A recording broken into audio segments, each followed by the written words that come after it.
بوسيد وانس دحاني بقياده الطاقم التقني للمنتخب الوطني المغربي بقياده اسطوره الفوتسال المغربي العربي والافريقي الناخب الوطني هشام كيك. يجني الثمار اليوم بإنجاز آخر، لكن هذه المرة بلمسة عربية.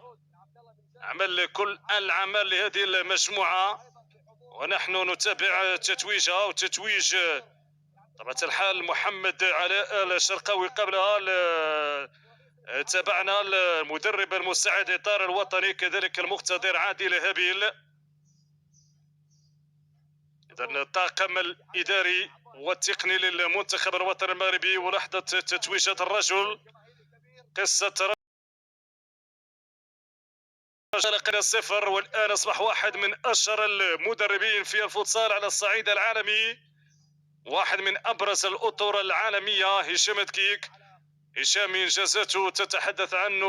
هشام قصة رجل آمن بقدراته وإمكانياته وفور توفير الظروف له بعدما كانت يد العون من طرف سيد فوزي القشعري جمع المملكة المغربية لكرة القدم. انطلق كالسهم مغردا محلقا رفقة هذه المجموعة الحصيلة ألقاب تتحدث عن هذا المنتخب، واليوم يتوج بلقب آخر وكأس العرب لكرة السلات في نسختها السابعة.